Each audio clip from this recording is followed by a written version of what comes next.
What's going on, everybody? C4 here today, continuing the unveiling of my Madden 18, Madden 17 rosters. We'll be doing the Buffalo Bills, and what I'm planning to do for my weekly uploads is I'm going to follow every Madden 18 roster debut. Tomorrow, you're going to see the Buffalo Bills all-time Madden greats. So for, we've done a couple of rosters where we've done the all-time Madden greats, but if I have yet to do them, I'm going to pair them up. So it's, Buffalo Bills for the next 48 hours here on Beast Mode TV. I'm not going to do my whole preamble about what these rosters are. If you want to know a little bit more, I'm sure I can answer it in the comment section below. But these are my custom Madden 18 rosters for Madden 17, and I will be releasing these rosters to you guys as soon as we hit 35,000 subscribers. So now we started with the Philadelphia Eagles. Surely I can, I'll take my opinion over pretty much anyone else's when it comes to the Eagles. But now where I'm breaking into every, 31 other teams, if you feel that I've butchered a rating, perhaps, don't get offended because I'm looking for feedback. I really, if you say, for example, we give Shady McCoy 91, which I think is a fairly favorable rating from a guy that's still a little bit salty left Philadelphia, but he was a beast last year. But if you thought, oh my God, Shady should be a 94 minimum, let me know in the comment section below why I should bump him up to a 94, and I may do it. So this is your time, and for you guys, rather than get salty, give me some opinions, and I will gladly change it, because, diehards know better than me, and I definitely want to look to get them diehard opinions. So today, we're doing the Buffalo Bills top 5 players. We gave Shady a 91, Richie Incognito 87, Kyle Williams going to that 4-3 under Sean McDermott, 86. He jumps up. He was a 82 or 83 overall defensive end. We got Sammy Watkins, 86, and Steven HUGHES coming over from the Seattle Seahawks, gets himself an 85. Number to the quarterback position, we gave TYROD Taylor an 82 overall. Last season, TYROD Taylor had 3,000 passing yards, 17 touchdowns, and 6 interceptions. I think you rate it like number 12 or something like that for Pro Football Focus. He's always a very efficient quarterback. There was some uncertainty if he was going to be the quarterback next year for the Buffalo Bills. I personally believe they made a smart decision by keeping TYROD Taylor and not rolling with, Lord knows whoever else they want to go with at the quarterback spot. I think 82 is fair for TYROD, who's usually a fairly good quarterback to use here at Madden because he has a good mix of speed and accuracy with a decent arm. We have TJ Yates as a backup. We have Nathan Peterman, who they drafted fairly late in the draft class. Some guys may, Bills fans may see him as the future successor and the future quarterback here on the Buffalo Bills roster. If you don't think it's him, you may think it's Cardale Jones from Ohio State, who has a 66 overall. So regardless of who you want to use, be it Peterman, Cardale, or roll with TYROD Taylor, all the options are available here today. Well, at the running back spot, we gave LaShawn McCoy a 91 overall. Very, very good running back. Last season, he played in 15 games, had 1,267 rushing yards to go along with 13 touchdowns, 50 receptions, 356 yards, and another touchdown to add to that. He was a monster last year, and he's finally stayed healthy. I don't like their decision not to bring back Mike Gillislee. I think that was a nice little 1-2 punch that they had. But I don't know, what was it, a 5th-round pick or something like that the Patriots gave up? I would have matched it personally, but maybe that's my Florida Gator bias. But Shady is still, even though he's starting to get there a little bit in age, he's still got the 98 agility, he's still got the Barry Sanders-like juke. He's still going to be very fun to use in Madden. We got Joe Banier with a 70. We got Mike Tolbert, who is a fullback, but I've heard reports that they will be using him as a running back here in Buffalo. He's a 70 overall. He's getting up there in age, but maybe one of the better short yardage backs in the game. And then we got Jonathan Williams, the rookie from last year out of Arkansas, with a 67. Down to the fullback spot, they brought in Patrick DiMarco, who's debatably the top fullback in the NFL from the Atlanta Falcons. I think it's really between him and, I can't remember his name. Top fullback. He's one of the top fullbacks in the NFL. So we give him an 84. Nice little eye for Shady to run behind. Lead blocker. Look at the wide receivers. We give Sammy Watkins an 86, which some Bill fans may think I'm taking a shot here. But he just had limited production. Even just doing simple, stupid math, his season last year wouldn't have been that great. He only played in 8 games, had some injury concerns, finished with 28 receptions, 430 yards, and 2 touchdowns in 8 appearances or 8 games played. So you just do the simple math. Times that by 2 if he played a full 16 games. That's, 56 receptions, 860 yards, 4 touchdowns. I struggle to give him much higher than 86, though hopefully he can build up. But maybe there's more to the negative side of Sammy Watkins than there is the positive if the Buffalo Bills didn't pick up his 5th-year option. That is definitely a storyline to watch. But still an 86, still a beast in Madden. And, maybe you can persuade me to give him a higher rating. I don't know. We got Philly Brown coming over from the Carolina Panthers with Sean McDermott. He's a 77 overall. Good deep threat. Nice little wide receiver there. We got Andre Holmes, who's been, a guy from the Oakland Raiders with a 76.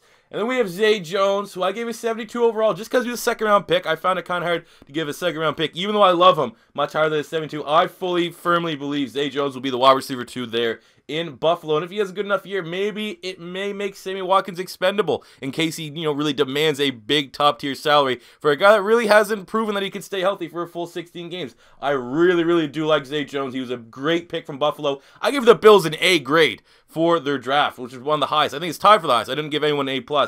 And Zay Jones was a key part of that. He's going to be a monster. They got Ben Tate, 69, Liston B, 66, Walter Powell, 65, and Desmond Lewis, 65. But Zay Jones, that's a solid wide receiver core. No, established monsters, really, but there's plenty of weapons there for Tyrod Taylor or, Nathan Peterman or Cardale Jones, whoever you want to use. We have Charles Clay in 82 overall. Last year, Charles Clay led the team in receptions with a 57. He had 552 yards and 4 touchdowns. He's a solid tight end. I mean, he's not anything spectacular, but he's definitely a reliable set of hands that's versatile. He can play a bunch of positions. He can play a little bit of fullback, H-back, and more importantly, a tight end. So we gave him an 82 overall. They got Nick O'Leary, the Florida State legend, Mr. I do not wear gloves. We gave him a 75. Maybe that's a little bit generous for a guy that didn't even score a touchdown. That could be fairly high, but I think he offers in his run blocking. He's really a good, well-rounded tight end. They have Christian here, 63, and Logan Thomas, the converted quarterback, with a 60. Jumping to the offensive line, we gave Cordy Glenn an 84 overall. I think he was ranked like somewhere in the high 20s from Pro Football Focus, but the upside is still there. We have Cyrus Kwanjo. I think, is he the guy that went crazy and got like taser trying to jump a fence? 72. I like that. I like that intensity. I like that off the field. You never know. Left guard Richie Incognito. I think he was the number 8 interior offensive line, so it's an 87. I mean, I gave number 4, who was Brandon Brooks on the Eagles, only an 88. Richie Incognito is one of the better run blocking interior linemen in the NFL. At center, there's a bunch of players. So you got Sanborn, Freeman, Lewis, Groy. But I mean, Groy, did they put a tender on him and they brought him back? So maybe they're fairly high on Groy. But Eric Wood, I assume, will be the starting center. He's 76. He's getting up there in age, but solid. Right guard, we have John Miller, who someone actually said he's going to be, push Deion Dawkins, so they selected in the second round of right tackle because Miller played good last year. So we gave him a 76. You have Ducasse here with a 72. Right tackle, Deion Dawkins, their second round pick from Temple. Big fan of him. Hard-nosed type player. Very versatile, can play right tackle and both guard spots, but I do think he may have a chance to start at the right tackle position. Jordan Mills, Centrell Henderson, Michael Ola are going to be that competition, but that is something for a starter's position. Bills fans are probably want to keep an eye on to who is going to be their starting offensive tackle. Jumping to the defensive side of the ball, switching to a 4-3. There's just one change I have not been able to make, and I'll make note of that lately. But SHAQ Lawson is now going to switch from an outside linebacker to a defensive end, where I think he's going to be a monster. He was one of my favorite draft prospects last year at Clemson, and he's going to feed. I think this is going to be a resurgence after some stagnant play under Rex Ryan, who's usually one of the better defensive minds in the NFL. Last year, that was not a Rex Ryan-looking defense, so I think the switch to the 4-3 is going to benefit the Buffalo Bills here. So we have SHAQ Lawson and Ryan Davis as the left ends. On the right side of the ball, we have Adolphus Washington and Jarrell Worthy. Both these guys probably should switch to D-tackle. There's just not enough prospects as of today recording to really do the manipulation because we're doing offline player management. As soon as you go into connected franchise mode, you can make Adolphus Washington a defensive tackle, and then you'll be able to take one of our outside linebackers and put him at right defensive end. We'll get to that in just a second. D-tackle, we're going back to the Kyle Williams, Marcel Darius days pre-Rex Ryan. That was very, very successful. Kyle Williams at 86 and Darius at 84. Darius certainly needs to stay on the field a little bit more than what he has been, but the potential is there. He is a high motor. Even though he's at 330, he's one of the better, well-rounded defensive tackles in the game if he can stay healthy. And Kyle Williams is, I think it's no giant oversight to claim that he is a Bills legend. He must be entering Bills legendary territory. Then we have DeAndre Coleman here with a 65. Left side linebacker, Jerry Hughes. He's going to be a defensive end. You can just plug and play him at the right defensive end spot once you pop into your connected franchise modes. Just like I said, there's not enough players to manipulate that right now, but he's, Jerry Hughes to go with SHAQ Lawson, Kyle Williams, and Marcel Darius on that front four. That is very good for the Buffalo Bills. You have Vallis here as an outside linebacker. I think Humber's going to be a starter. You have Preston Brown and Reggie Ragland as the middle linebackers. Reggie Ragland didn't play last year, but I fully expect him to supplant Preston Brown to be the starting middle linebacker. But just because he didn't play, I felt like I couldn't give him that much of a boost in terms of his overall. But I think Reggie Ragland certainly has a higher ceiling than a Preston Brown. But both those guys are solid young prospects. And the right outside linebacker spot, we have Lorenzo Alexander. You know, one of the more incredible stories. This guy came out of nowhere after being basically just a kind of guy to get 12.5 sacks last season, 64 tackles. Maybe you think the 84 is a little bit low. I think that's about fair for a guy that's a one-year wonder. Prove it again this year, and I'll definitely improve that overall. And we have Ramon Hunter here with a 70 overall. Jump to the secondary right now. Stephon Gilmore, last secondary for the Buffalo Bills. We gave Ronald Darby a 79 overall. I think he's a fairly good player. Really good against the run for a cornerback. And I think he's going to, you know, relish in the opportunity to start. I don't necessarily if it's going to work, but I am kind of high on Ronald Darby. He was a great prospect out of Florida State. You have Sharice Wright, who they brought in from free agency, was a former Baltimore Ravens at 74. Trey White, their first-round draft pick, I picked 70, obviously there's 70 rounds. 27. I like it. I just gave him a 73. I do think he probably will get the nod over Sharice Wright. But there is the talk with Trey White. Is he an outside corner or is he an inside nickel corner? If that's the case, I mean, I think they're kind of, you got two similar style players. But maybe they view him as an outside corner. That's why I took him at 27. And if that's the case, it will be Darby and White starting the outside with probably Sharice Wright in the inside. We also have Leonard Johnson, 70. Marcus Robertson, Florida Gator, liked him, 68. And Charles Gaines, 67. Jumping to the free safety spot, you know, I have yet to see who's going to start between Cole Anderson and Jordan Poyer. So we both gave them 71. Both these guys, Philadelphia Eagles. Cole Anderson was pretty much a special teamer, and Jordan Poyer failed to really live up to any sort of hype. So I think, you know, they also got Marcus Cromartie coming over from the San Francisco 49ers. That's another battle. Kind of a weak position, though, to be honest. Isn't Jarius Byrd still a free agent? Maybe offer him, you know, a nice little hometown comeback deal. And jumping, oh, actually, I think they're in rumors right now to get Trey Boston, who was recently cut by the Carolina Panthers. At least from a Madden standpoint, I think he's like an 81, 82 overall. That'd be a nice fit.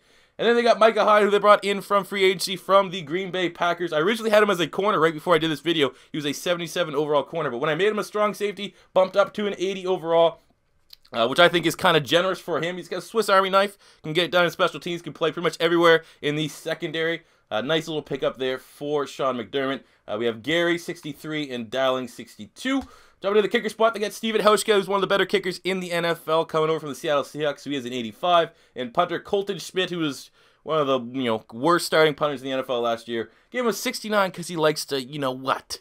So there you go, guys. Those are your Madden 18, Madden 17, Buffalo Bills rosters. As always, if you agree or disagree with any of the ratings, feel free to let me know in the comment section below. 35,000 subscribers. I will be releasing these rosters to you guys, so share the love on social media, on Facebook, whatever, YouTube. Tell your friends to subscribe to Beast Mode TV so we can get a good jump here on the Madden 18 season. So until next time, tomorrow we'll be doing Buffalo Bills Madden Greats, and I'll catch you then.